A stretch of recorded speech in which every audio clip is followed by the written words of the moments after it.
आदाब नाजरीन, आप देख रहे हैं अपना पसंदीदा और महबूब प्रोग्राम आदाब डॉक्टर।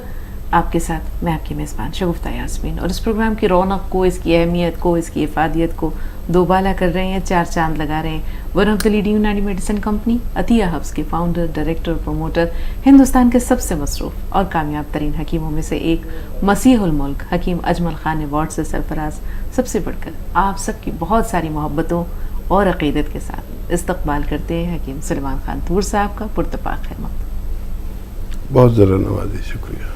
आप सबका भी इस्तकबाल है और आपके सवालात के भी हम मुंतज़िर हैं। इस दौरान आइए बातचीत के सिलसिले का आगाज़ करते हैं। हकीम साहब, जब हम कायनात के वजह तख्लीक़ पर नज़र डालते हैं तो हम देखते हैं कि दुनिया में कोई चीज़ भी अल्लाह ताला ने बेसबब नहीं बनाई, बेवजह नहीं बनाई, कोई ना कोई मकसद तो रहा होगा। इंसान की तख्लीक़ के पसे पर्दा क्या मकसद रहा होगा?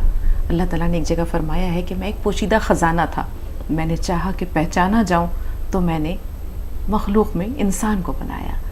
तो इंसान और अल्लाह का जो रब्त है, क्या वो कौन सा जज्बा है जो इस तख्लीक़ के पसे पर्दा कार फरमाए? बहुत गहरा सवाल कर दिया आपने। अच्छा देखिए, अल्लाह ताला को समझने के लिए तो ज़िंदगी काफ़ी नहीं है, लेकिन उसके जो हमारे पास करम है उसके हिसाब से हम उसे जानते हैं। वाहिद अल्लाह था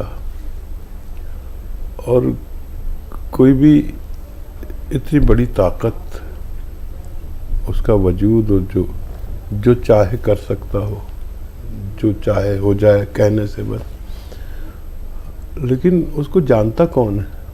जब उसके अलावा कोई नहीं है तो उसको जाने कैसे लोग?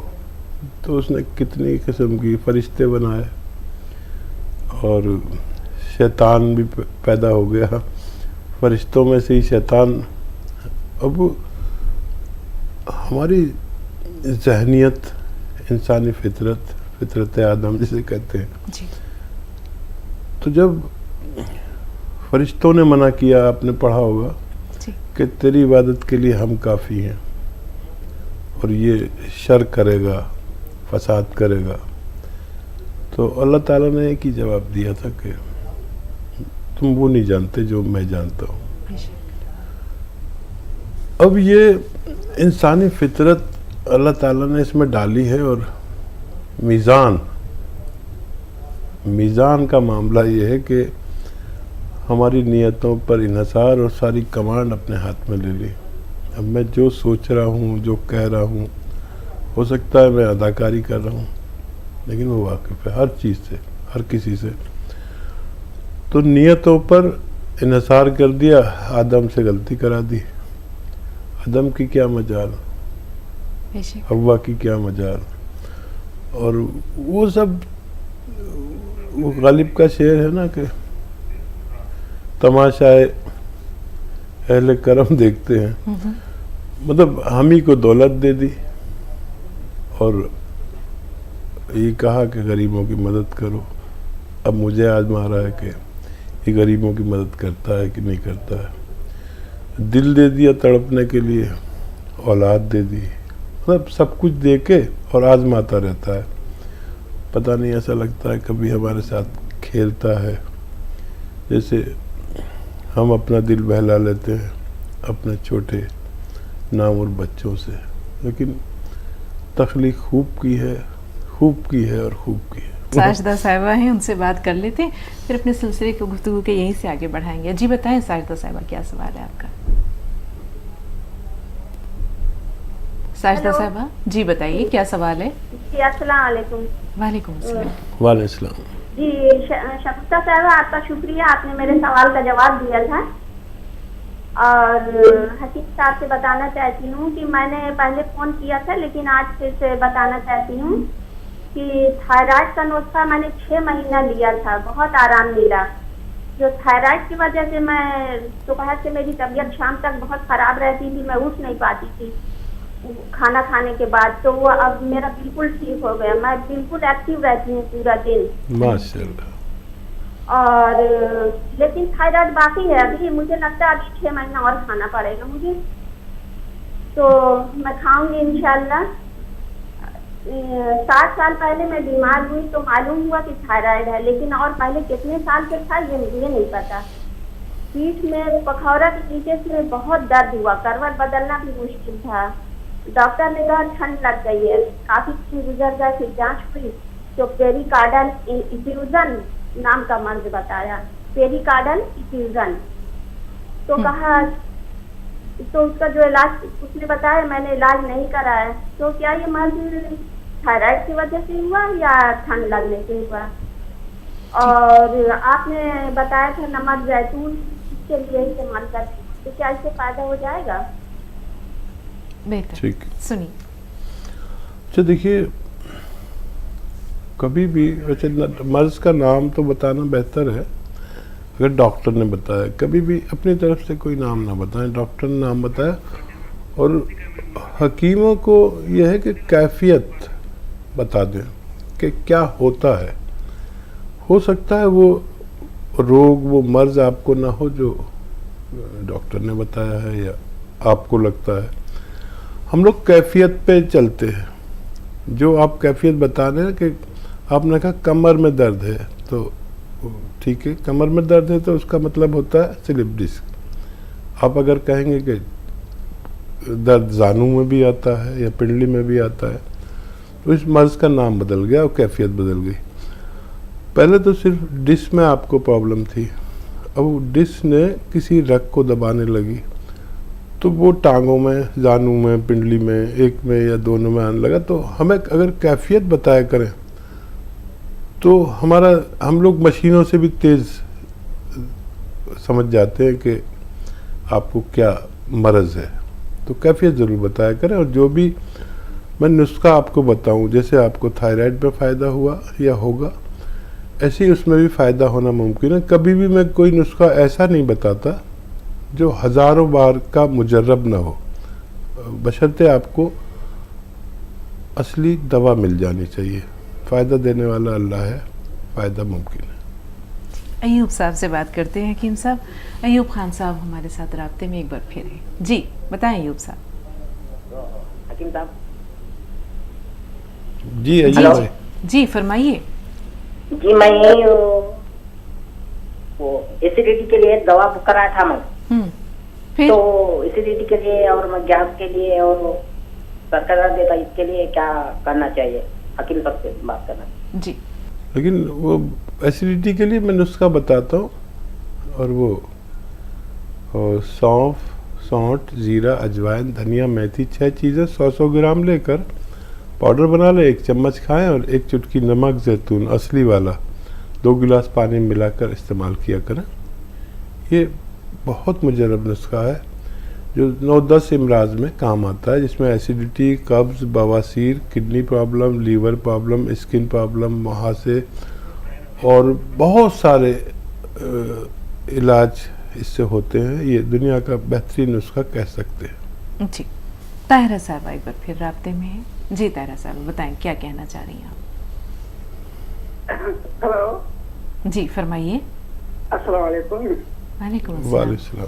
ज़हे नसीब आज 5 साल के बाद आज अपनी ज़हे नसीब। जज़ाकल्लाह। हेलो जी जी ताहिरा साहब आवाज़ आ रही है? 5 साल के बाद हकीम साहब से मुलाकात का मौका मिला, बात करने का। वाकई ज़हे नसीब, ज़हे नसीब, ज़हे नसीब। वाकई।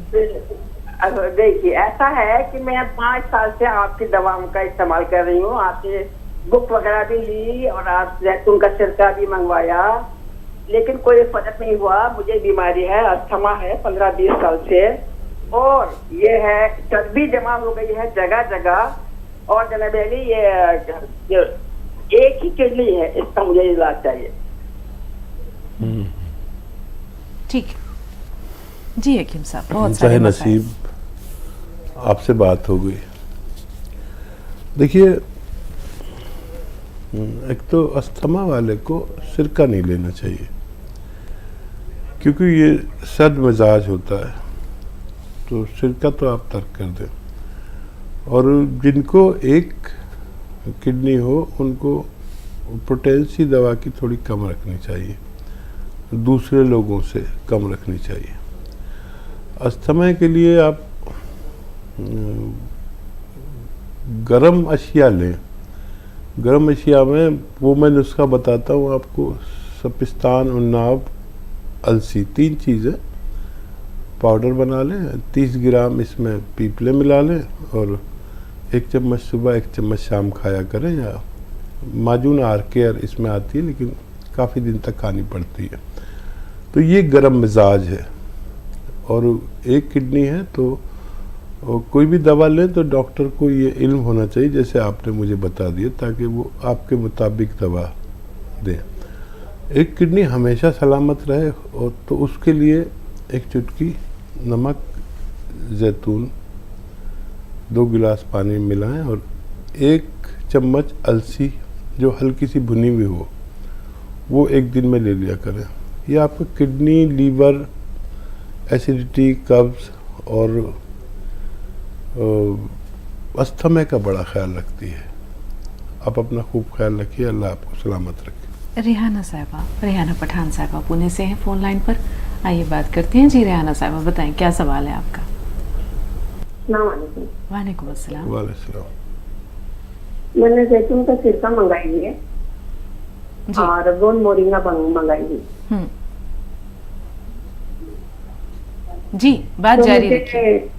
हाँ, तो मुझे वो पेट मेरा ऐसा फूला फूला लग रहा और भूख नहीं लग रही और मुझे कब्ज की शिकायत हो रही है।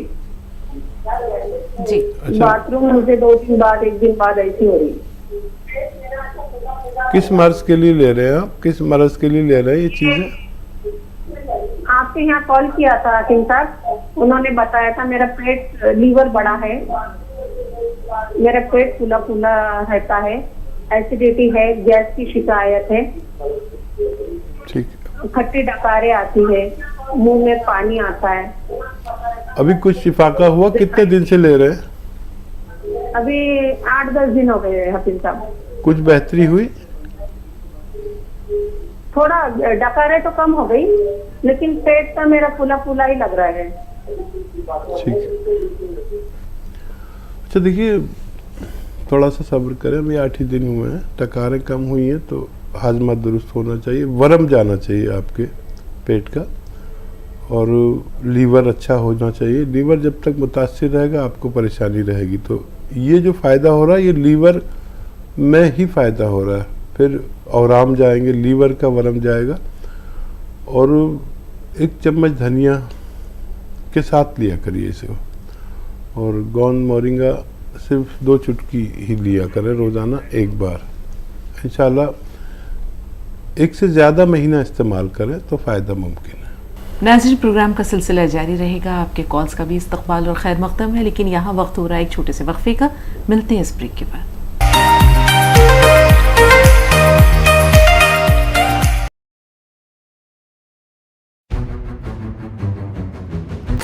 News 18 Network.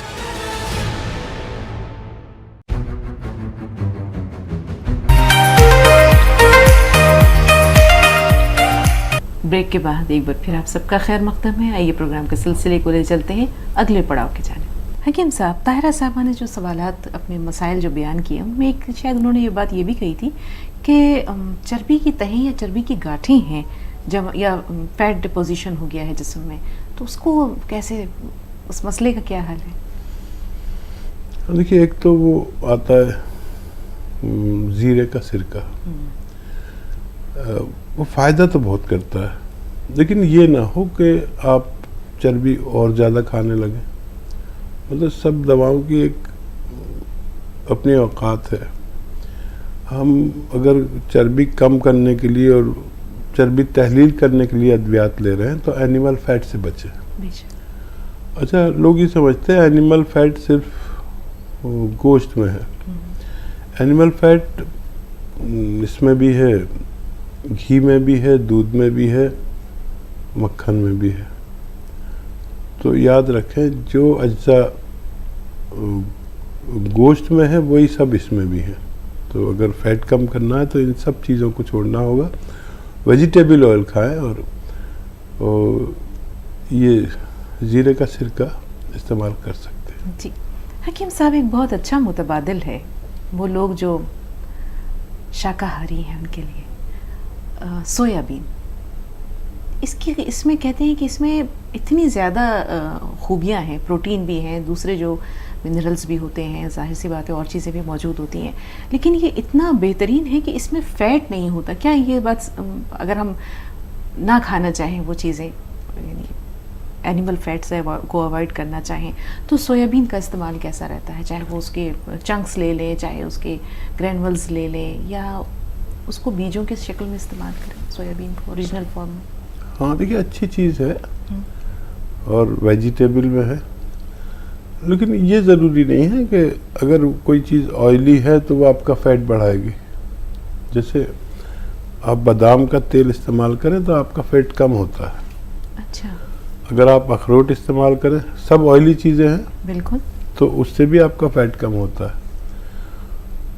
तो ये डिपेंड करता है कि उसमें अज्जा क्या है और वो किस तरह फ़ायदा करते हैं। फिर ये सब चीज़ें तो सबके लिए हैं, लेकिन हमारा जिस्म उस तरह से काम करता है कि नहीं करता है। यानी जो भी चीज़, दूध आपने पिया और मैंने पिया, अब आपको फ़ायदा करता है, मुझे फ़ायदा नहीं करता।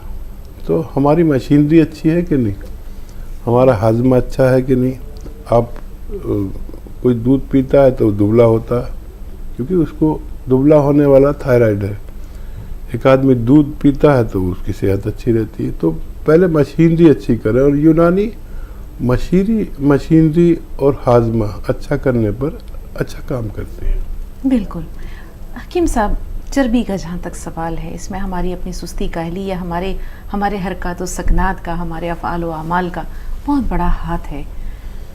हम ये देखते हैं बहुत से लोग होते हैं जो बहुत खाते हैं, खूब खाते हैं, लेकिन उन पे मोटापा दूर दूर तक उनके आसपास भी नहीं फटकता। कुछ लोग ऐसे होते हैं कि जो बराए नाम खाते हैं लेकिन फिर भी वो हेल्दी दिखते हैं। तो इसमें जिस्म के जो आपने साख्त बताई, उसके साथ साथ खुद हमारा कितना दोष है? हाँ देखिए, मशक्क़त तो होनी चाहिए, सबकी अलग अलग मशक्क़त है। हम लोगों का काम है बैठना, कई कई घंटे आप भी प्रोग्राम करती हैं, मैं भी करता हूँ।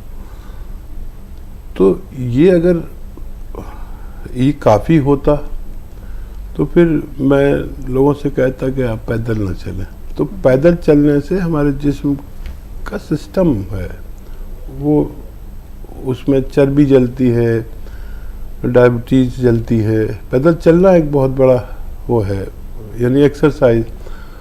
अब जैसे मुझ जैसा बुढ़ा आदमी तो ज़्यादा एक्सरसाइज कर नहीं सकता, तो पैदल चलना चाहिए। अक्सर लोग देखते हैं कि वो उल्टे सीधे योगा या वो करते, तो उनको कुछ प्रॉब्लम हो जाती है। अक्सर पार्कों में लोग करते हैं, मतलब एक माहिर आदमी आपको करके दिखा रहा है तो आप वो नहीं कर सकते। और ज़्यादा उम्र में कोई भी भारी एक्सरसाइज नहीं करनी चाहिए, और पैदल चलें जितना भी चलें। जिनको भी उम्र 45-50 साल है तो पैदल चलें। और अगर चर्बी तहलील करनी है तो मैं अक्सर आपको देखा होगा, मैं कहता हूँ गर्म पानी पियो। एक गिलास गरम पानी कभी आप पी के देखें, या पिया होगा आपने, कभी पी के देखना। गरम जैसे चाय होती ना, ऐसा पानी। हाँ, अब यकीन करें, ऐसा लगेगा कि आप एक घंटा पैदल चल के आते हैं ना, तो जितने पसीने आपको आते हैं वो एक गिलास पानी पीकर आ जाते हैं। कभी आप देखना, कल करके बताती हूँ हकीम साहब। ये निहार मुँह? हाँ नहीं, कभी भी निहार में ज़रूरी नहीं है, लेकिन आप सोचेंगे कि मैं तो बिल्कुल चली नहीं और पूरा पसीने में भीग गई। ये पसीना आना एक बहुत अच्छा अमल है, जिसमें डायबिटीज़ भी कम होती है, चर्बी भी तहलील होती है, हाजमा दुरुस्त होता है, और इससे सरमाया अनफास मजबूत होता है। क्या बात है हकीम साहब, आपके अल्फाज आबिज़र से लिखे जाने के लायक हैं। कादिर खान साहब से बात कर रहे हैं। जी कादिर साहब, बताएं क्या सवाल है आपका? हैदराबाद से फ़ोन लाइन पर है आप, इस्तकबाल है। मैं काला नमक इस्तेमाल कर रहा हूँ, उससे 10% फायदा हुआ। और मेरी बेटी का सवाल है, वो थोड़ी मोटी सी है, वो दुबले होने के लिए क्या करना चाहिए? ठीक है, ठीक है। आप काला नमक नहीं, नमक जैतून कर रहे होंगे इस्तेमाल। मैं भी वही बोलने वाली थी हकीम साहब। वो आप गलती से कह गए शायद, तो यही नमक जैतून एक चुटकी, बस एक चुटकी 2 गिलास पानी में मिला दें, और आपके किचन में जो खाने का सोडा होता है वो मिला दें 2 गिलास पानी में, बस एक चुटकी दोनों चीज़ें। बच्ची को 1 बार या 2 बार पिला दिया करें पूरे दिन में, 1 बार से ही शुरू करें और थोड़ी डाइट कंट्रोल कराएं, और 1 घंटा पैदल चलने का भी इल्तमास करता हूँ, और 5 बार गर्म पानी पीने का भी इल्तमास करता हूँ। अब देखें बच्ची जितनी चाहे उतनी दुबली पतली हो सकती है, उतना वज़न कम कर सकती है। ये एक अच्छा नुस्खा है जो बहुत मकबूल है। इंसान के विल पावर का मजबूत होना कितना ज़रूरी है हकीम साहब? देखिए, क़ुव्वत इरादा, विल पावर, ये आदमी की शख्सियत की अक्कासी करता है, और बस ठान ले तो फिर ठान ले। और जिन लोगों में कुछ उसूल नहीं होते, ये उसूलों की बात है, तो उसूल तय कर ले, और बहुत मामूली उसूल कभी बहुत फ़ायदा करते हैं। जैसे मेरा एक उसूल है कि मैं किसी भी हाल में सुबह को 5 बजे उठ जाता हूँ, और कभी अगर बीमार ना हूँ तो बीमारी भी बहुत कम रहती है मुझे। उससे इस कदर फ़ायदे होते हैं कि सुबह सुबह सब काम निमट जाते हैं, लगता है कि हम जी रहे हैं। वरना मैं देखता हूँ कि लोग 10-12 बजे तो उठते हैं, यानी 10-12 बजे उठेंगे तो दिन का क्या पता चलेगा, और फिर वो सोते लेट है। तो जल्दी उठना कोई मुश्किल नहीं है, जल्दी सोना मुश्किल है। तो उसूल बना लें जो आराम आपको अल्लाह के इस निज़ाम में मिलेगा कि इशा पढ़ के सो जाना, फजर से पहले उठ जाना। इसमें पूरी ज़िंदगी आपकी इस कदर महफूज, इतनी सेहतमंद, उस अल्लाह के निज़ाम में जीना सीखें। मैं देखता हूँ हमारी कौम देर तक जागती है, और जब ज़्यादा जागने वालों को जब अल्लाह पुकारता है उस वक्त उसको बहुत गहरी नींद आती है। तो उसूल बनाए, बहुत कामयाब रहेंगे। कामयाब लोगों के उसूल होते हैं हकीम साहब, आपने सही फरमाया। चंद उसूल हों लेकिन उन पर मजबूती से इंसान अमल पैरा हो। कभी इंशाल्लाह आपके उसूल भी जानेंगे। हम महमूद साहब से मुखातिब है, ये भी हैदराबाद से फ़ोन लाइन पर है। आइए बात करते हैं। जी महमूद साहब बताएं, क्या सवाल है आपका? अस्सलाम वालेकुम। वालेकुम अस्सलाम रहमतुल्लाहि व बरकातहू। जी भाई। वालेकुम सलाम। मेरा हकीम साहब से सवाल है। हकीम साहब, आजकल तकरीबन लोगों को जनाना या मर्दाना में दोनों में एक तो स्टोन आ जा रहा है, तो स्टोन कुछ कम एमएम के हो रहे हैं, कुछ ज्यादा के हो रहे हैं, तो इसका हल क्या है सर? या ब्लैडर निकाल देना या कुछ उसको एग्जिट करना, तो कुछ तरीका है क्या उसका? बस यही सवाल है सर, जज़ाकल्लाह। बहुत अच्छा सवाल है। अच्छा देखिए, सबसे ज़्यादा वजह इसकी मिलावटी खाने, बाज़ार के खाने और बाज़ार के पिसे हुए मसाले हैं। और 2 ही जगह पत्थर होता है, एक गैल ब्लैडर में, एक इसमें किडनीज में। किडनी के कितने भी बड़े पत्थर तोड़कर पाउडर बनाकर रेज़ा करके निकाले जा सकते हैं, लेकिन गैल ब्लैडर का क्योंकि सुराख बहुत बड़ा नहीं होता, और ऐसे लोग जिनके भी पथरी है 2-3 mm का पत्थर हो तो निकाला जा सकता है, वरना फिर उसका रिमूव कराना बेहतर है। तो इन दोनों के नुस्खे ज़्यादा अलग अलग हैं। एक तो देखिए, घर में खाना बने तो घर का खाना जब भी कहलाएगा जब आपके घर में खुद मसाला कोई पाउडर बना ले मसालों का।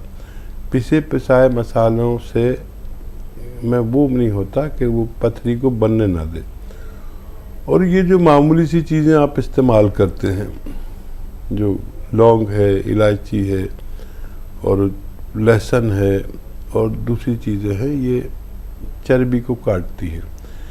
जब हमारे पित्ते में इतनी चर्बी रक्स करती है कि वो संभाल नहीं पाता, और हमारे पित्ते में एक एसिड होता है जो चर्बी आती है उसे जला के निकाल देता है, लेकिन कभी हम इतनी चर्बी खाते हैं कि हमारा पित्ता ही चर्बी से भर जाता है और वो लिक्विड ख़त्म हो जाता है, तो हमारे पित्ता में चर्बी रुक जाती है, जो पथरी बन जाती है। उसको निकालना अगर बड़ी पथरी हो तो नामुमकिन है, उसके लिए अब ये सब हो रहा है।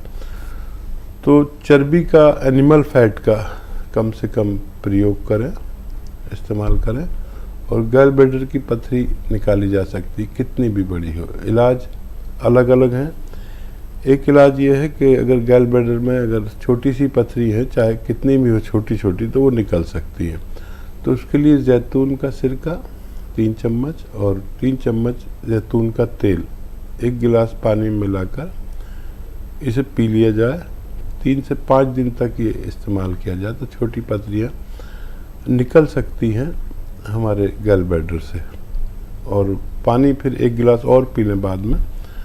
ये 3 से 5 दिन आप इस्तेमाल कर सकते हैं। और किडनीज में कितनी भी बड़ी पथरियाँ हो, उनको निकालना आसान है, उसका नुस्खा अलग है।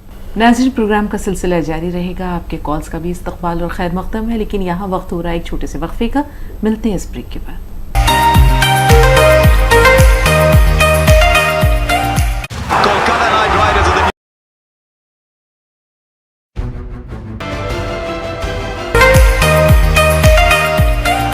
ब्रेक के बाद एक बार फिर आप सबका खैर मक़दम है। आइए प्रोग्राम के सिलसिले को ले चलते हैं अगले पड़ाव की जानिब। सुधा जी एक बार फिर हमारे राब्ते में हैं। जी फरमाइए सुधा जी, क्या कहना चाह रही हैं? बेटी एक सवाल था, मेरा रह गया था।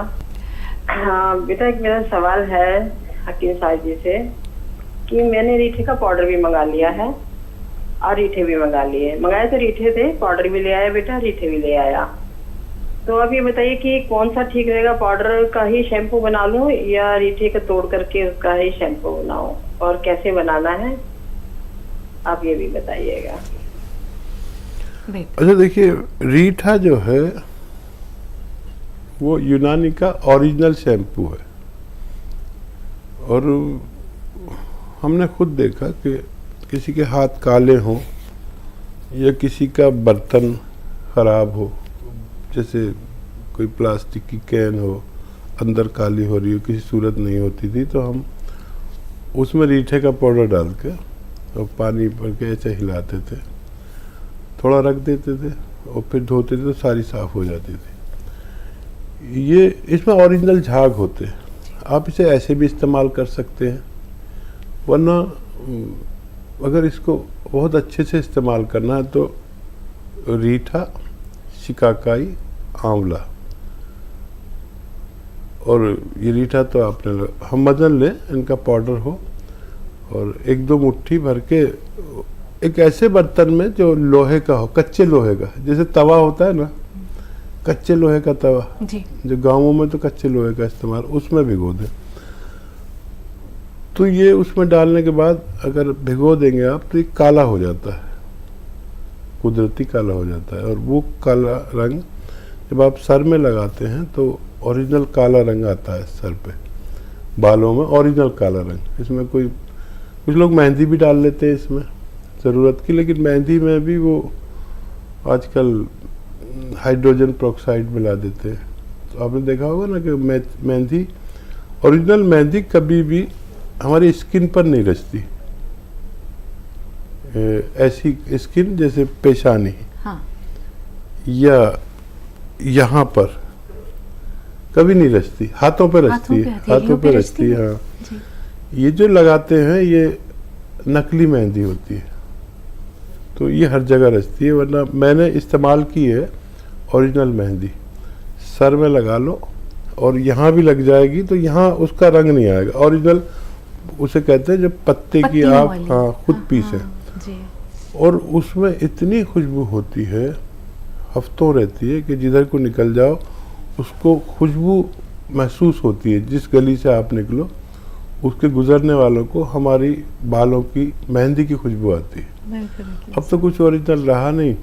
और सुधा जी, आपका घर बड़ा हो तो मेहंदी का पेड़ लगा लें, उसे सूत कर कभी लगा के देखें, वो अजीब ही चीज़ है। अब तो सब नकली चल रहा है। और बिल्कुल, वो ज़माने कहाँ गए कि साहब रंग लाती है हिना पत्थर पे पिस जाने के बाद। अब तो ना वो पत्थर है ना घर में। पहले हर घर में आप ये देखें, कस्बों की बात कर रहे हैं, छोटे गांव की बात कर रहे हैं, आंगन में कुछ चीज़ों के पेड़ हुआ करते थे, छोटे छोटे पौधे हुआ करते थे, उनमें मेहंदी की जो है एक बाड़ ज़रूर होती थी, ये पौधा होता था। लड़कियां जो है कुछ ख़ास मखसूस त्योहारों पर उन पत्तियों को तोड़ते थे और उसके बाद उनको पत्थर पे पीसा जाता था सिल पर, और उसके बाद सादा सी मेहंदी होती थी, लेकिन क्या रंग होता था, क्या खुशबू होती थी और क्या जज्बात होते थे उस मेहंदी के साथ। नहीं, वो ये जब तक रेडीमेड नहीं आया था ना सब कुछ, दूसरी गलती हमारी है, हम आसानियाँ तलब हैं। फिर हमारे रहने सहने का शहरों में आशियाने पे आशियाना, आशियाने पे आशियाना। नहीं तो गाँव में तो ऐसा तस्वुर भी नहीं करते कि घर में आंगन नहीं है, पेड़ पौधे नहीं हैं। तो हमारे तो घर ऐसे हैं जो हवेली कहलाती है। तो मैं तो आपको पता है हर महीने गांव जाता हूँ 6-7 दिन को, कि अगर मैं वहाँ नहीं जाऊँ तो शायद मैं प्रोग्राम नहीं कर सकता।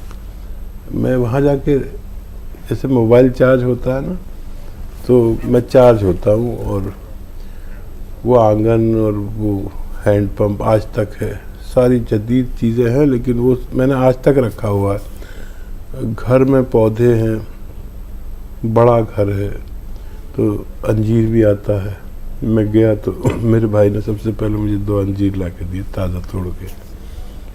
फिर फैक्ट्री भी है एक वहाँ पर, और वो उस पर फसल आई है नींबू के। नींबू इतना बड़ा है, आप यकीन करें कि मैं 6-7 नींबू लेके आया और मैंने ड्रेसिंग टेबल पर रख दिए।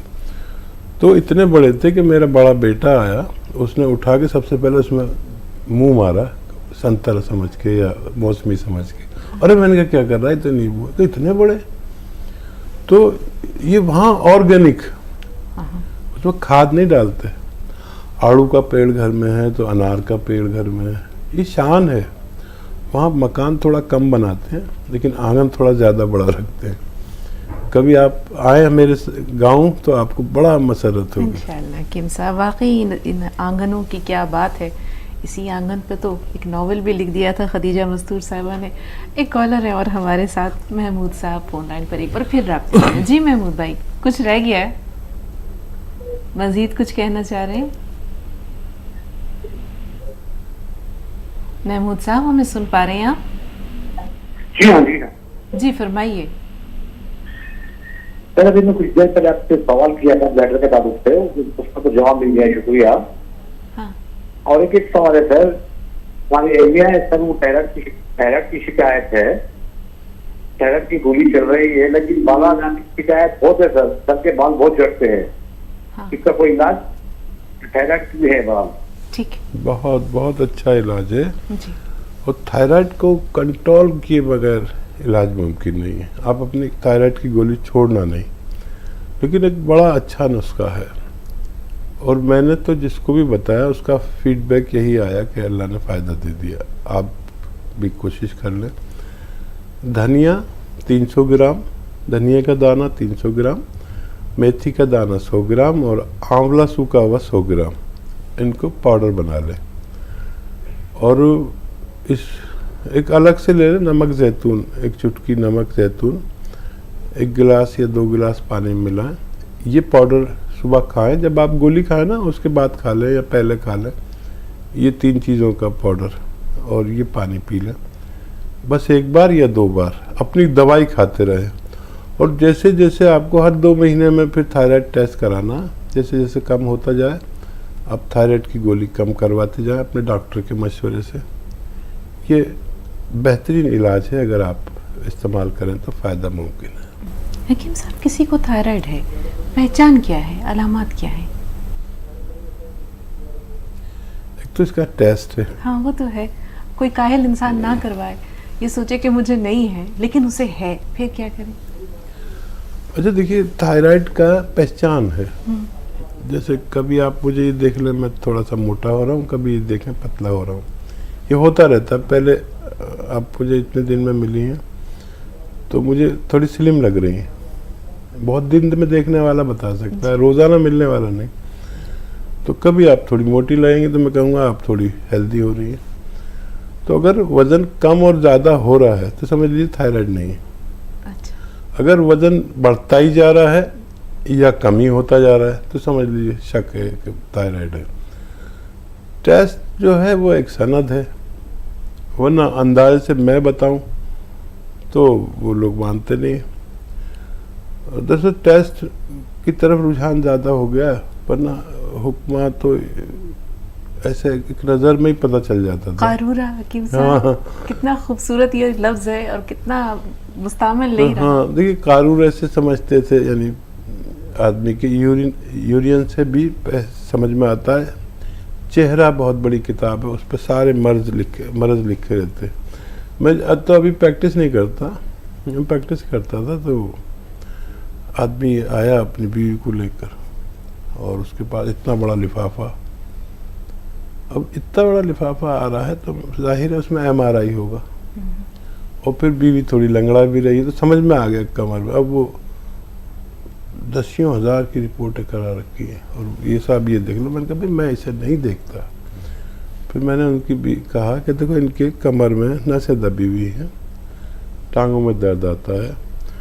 और अबू कह रहा कि अरे अभी तो आपने रिपोर्ट नहीं देखी, ये कैसे?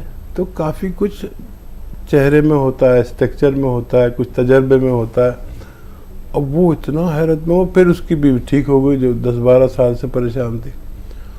और उसने इतना हंगामा कर दिया कि यार मैंने 50,000 का टेस्ट करा के ले गया। पहले तो उसको बहुत बुरा लगा पहले दिन तो, लेकिन जब दोबारा आया तो बड़ा खुश था कि आपने उसको रिपोर्ट को हाथ भी नहीं लगाया और मेरी बीवी भी ठीक हो गई और मेरे तो 50,000 रुपये उसमें ही चले गए। तो हमारे पैसे ज़्यादा इलाज में नहीं, टेस्ट में जाते हैं।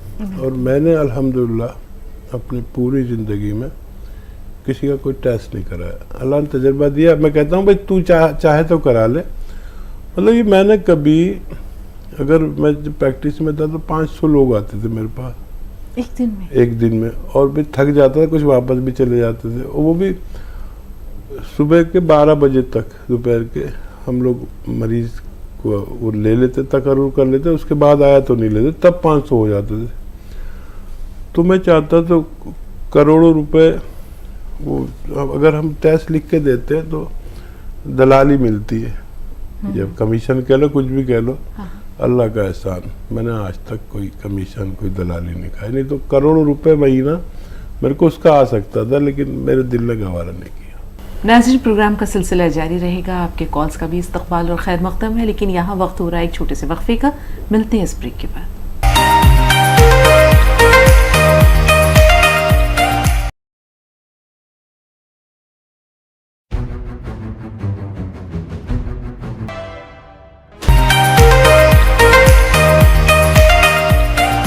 ब्रेक के बाद एक बार फिर आप सबका खैर मक़दम है। आइए प्रोग्राम के सिलसिले को ले चलते हैं अगले पड़ाव की जानिब। रेशमा है हमारे साथ हैदराबाद से। आज हमारे मैक्सिमम कॉलर्स जो हैं वो हैदराबाद से हैं।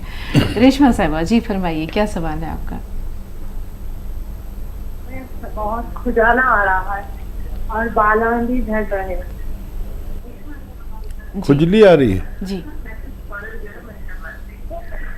हाँ रेशमा साहिबा, अपनी उम्र बता दीजिए। वालेकुम अस्सलाम। मेरी उम्र 30 साल है। खुजली है, बाल भी झड़ रहे हैं। अच्छा बेटा देखो, अलसी खरीदो। अलसी को इंग्लिश में फ्लैक्सीड कहते हैं, और इसको हल्का सा भून लो, 200-300 ग्राम ले लो और इसको हल्का सा भून कर पाउडर बना लो। अब एक चुटकी नमक, जैतून, एक चुटकी खाने का सोडा, 1 गिलास या 2 गिलास पानी में डालो और 1 चम्मच अलसी खा लो। बस रोज़ाना ये एक खुराक ले लिया करिए, आपकी ये सारी परेशानियां अच्छी होना मुमकिन है। जी, कर्नाटक से यास्मीन साहबा, बताएं यास्मीन क्या सवाल है आपका? अस्सलाम वालेकुम। वालेकुम अस्सलाम। हाँ हकीम साहब, बहुत दिन से ट्राई कर रही हूँ, फोन ही नहीं लगता आपका। जब भी कॉल करे बिजी बताता है या फिर डिस्कनेक्ट हो जाता है। आज 3 साल बाद फोन लगा है, बहुत खुशी हो रही है। हकीम साहब का बहुत बहुत शुक्रिया। मेरे भैया को है ना यूरिक एसिड है हकीम साहब, कुछ नुस्खा बताएं। कितनी उम्र है उनकी? 55 साल है हकीम साहब। ठीक है। और मेरा लड़का 11 साल का है, उसकी हाइट नहीं बढ़ रही ना हकीम साहब, कुछ नुस्खा बताइए। जरूर जरूर। पहले भाई का सवाल, और देखिए किसी को भी अगर यूरिक एसिड बढ़ता है तो एक बहुत अच्छा दुनिया का अच्छा नुस्खा है ये। अलसी ले लें। अलसी को इंग्लिश में फ्लैक्सीड कहते हैं। ये खटमल नुमा तिलहन में से है, जैसे तिल होते हैं ना उससे थोड़ी बड़ी होती है। ये खटमल के हमरंग, इसे फ्लैक्सीड इंग्लिश में कहते हैं, पता नहीं आपके यहाँ क्या कहते हैं, हम लोग यहाँ पर अलसी कहते हैं। अलसी आप सर्च कर लें और इसको 200-300 ग्राम खरीद लें। अलसी को हल्का सा भूनें, पाउडर बना लें, ज़्यादा नहीं भूनना है। 1 चम्मच अलसी खाएं और 1 चुटकी नमक जैतून या तो अलसी में मिला के खा लें या 1 गिलास पानी में मिला के ये पी लिया करें, बस काफ़ी है। इंशाअल्लाह उनकी यूरिक एसिड कंट्रोल हो सकती है। इसके अलावा उनको एसिडिटी, कब्ज़, बवासीर, लीवर प्रॉब्लम, किडनी प्रॉब्लम, खुजली और बहुत सारे रोग, मुहासे किसी को हो तो ये खाएं तो इन सब अमराज में ये अच्छा काम करता है। इसमें हर मतलब तकरीबन 10 अमराज में ये फ़ायदा करता है। दुनिया का बेहतरीन नुस्खा है। और जो हाइट नहीं बढ़ रही है बच्चे की, तो सही उम्र में आपने फ़ोन किया है, कम उम्र में ही फ़ोन करना चाहिए। गोंद मोरिंगा सफ़ेद वाला, याद रखें, लाल या पीला ना लें, गोंद मोरिंगा सफ़ेद लें। 1 ग्राम रोज़ाना दूध में मिलाकर पानी के साथ या नारियल पानी के साथ बच्चे को 24 घंटे में एक खुराक दें, इंशाल्लाह फ़ायदा मुमकिन है। जी। शमशाद साहिबा राजस्थान से हैं हमारे साथ। जी बताइए क्या सवाल है आपका शमशाद साहिबा? अस्सलामुअलैकुम। वालेकुम वालेकुम अस्सलाम। जी वालेकुम। ये कोटा से शमशाद बोल रही हूँ। ये है ना बहुत सारे लेडीजों के गोले ज्यादा जाते हैं, ये गोला क्या मर्ज है? क्या कह रहे हैं आप? सवाल दोहराइए जरा। गोला जाता है लेडीजों के, ये क्या मर्ज है? मेरे पास भी सारे मतराने के आते हैं। कुछ कैफियत बताइए, इसमें क्या होता है? उसमें किसको इस चीज से होता है, किसी को मतलब पेट में दर्द होता है, पारी आती है। ठीक है ठीक है। हाँ, बदहजमी की का गोला, गैस का गोला। हाँ, बड़ा समझना पड़ता है आप लोगों की ज़बान, हर इलाके की मकामी ज़ुबान होती है। जी तो देखिए अच्छा इलाज है, निज़ाम अपना पेट का अच्छा कर ले।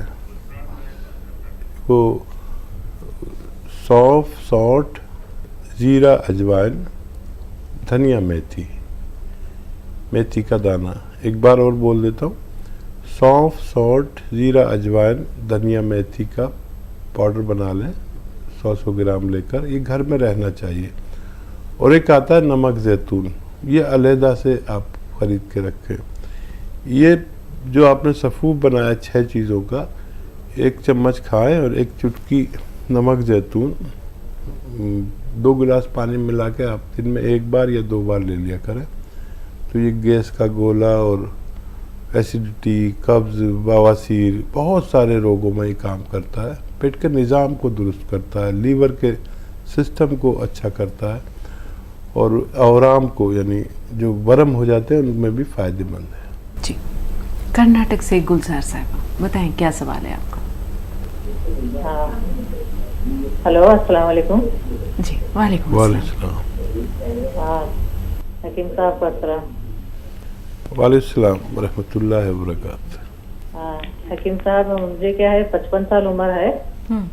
पेट मेरा मोटापा बोले तो ऐसा, वेट तो थोड़ा ज्यादा है और पेट भी फूला फूला हुआ है।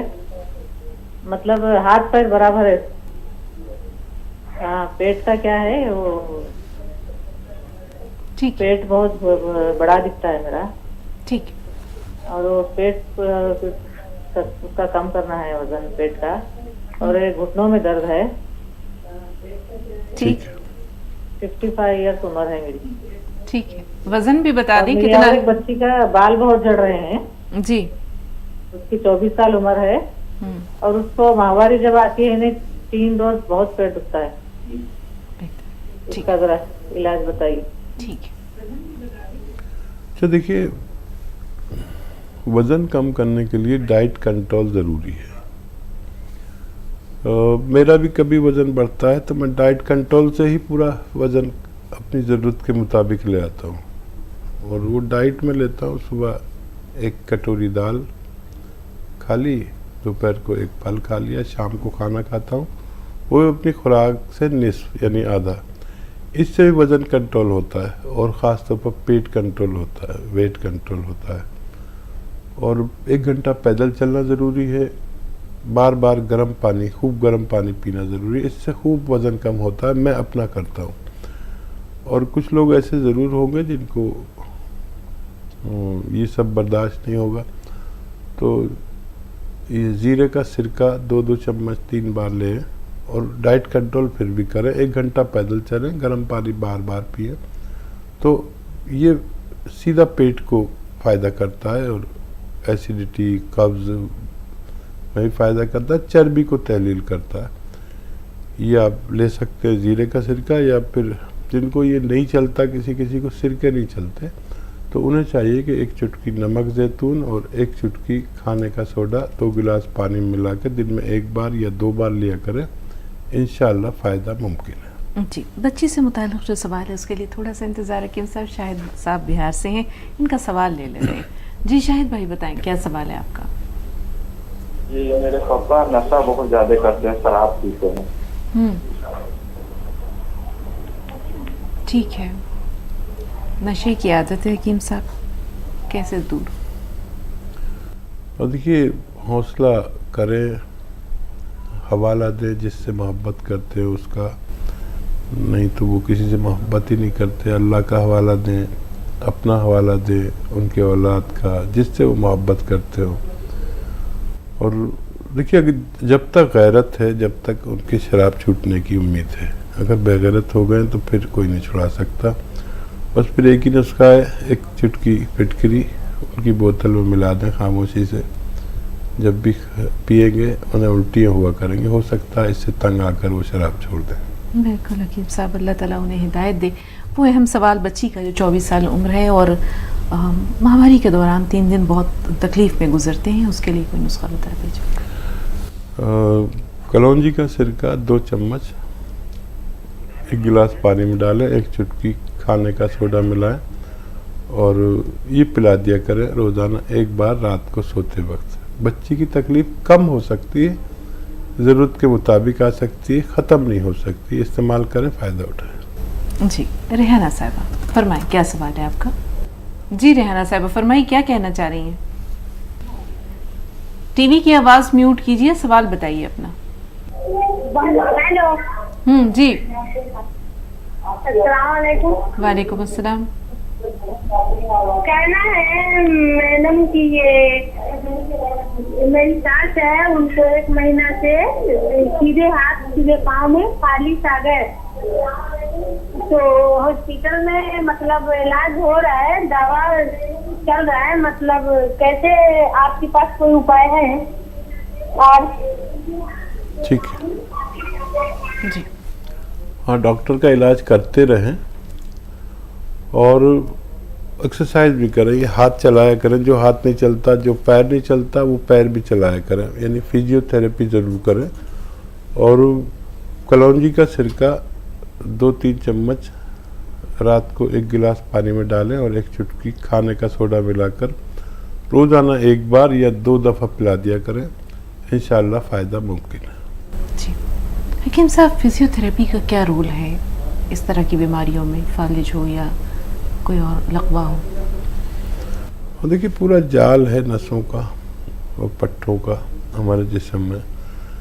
और ये उसूल है कि अगर हमारा जिस्म किसी जगह पर ऐसे 72 घंटे पड़ा रहे, जिस्म का जो भी हिस्सा ज़मीन से टकराया हुआ है, पलंग से टकराया है, ऐसे लेटे हैं हम, तो वो जगह नासूर बन जाती है, वहाँ ज़ख़म हो जाते हैं। फिर नासूर उसको कहते हैं जो ज़ख़म कभी ठीक नहीं होते। तो समझ लीजिए फिजियोथेरेपी का कितना बड़ा रोल हुआ कि 72 घंटे में आदमी गलने लगता है, चाहे वो ज़िंदा हो। ज़िंदा आदमी 72 घंटे में गलने लगेगा अगर वो एक ही साल लेटा रहे। ये उसूल है। तो यहाँ तो फालिज हो गया, घर वालों को पता नहीं है कि करवट दिलानी ज़रूरी है, अलट पलट करना ज़रूरी है। अक्सर लोगों को नासूर हो जाता है, पता नहीं होता। तो इतनी ज़रूरी है कि 72 घंटे, अब ये तो पता नहीं कब तक के लिए हो गया। अब इसको चलाते रहो तो खून चलेगा, इसमें खून चलता रहेगा तो जख्म नहीं होता। तो जो थम गए तो फिर खून की गर्दिश थमी, जिंदगी थम जाती है। जिंदगी जो है गर्दिश का ही नाम है, खून की गर्दिश का। तो फिजियोथेरेपी का आधा रोल तो है। बहुत शुक्रिया हकीम साहब, बहुत बहुत शुक्रिया। अपना कीमती वक्त नाजरीन की खातिर आप निकालते हैं हर रोज़, न जाने कितने लोगों से और किस किस रूप में दुआएं लेते हैं। ज़ख़ीरा आखरत भी है, तोशा आखरत भी है, और दुनिया में आपके लिए मोहब्बतों का एक लाजवाल ख़जाना भी है। बहुत शुक्रिया, बहुत शुक्रिया। सलामत रहिए। जज़ाकल्लाह। आपका भी बहुत शुक्रिया। जज़ाकल्लाह। तो नाज़रीन, आज के लिए इतना ही, फिर मिलेंगे इंशाअल्लाह। तब तक के लिए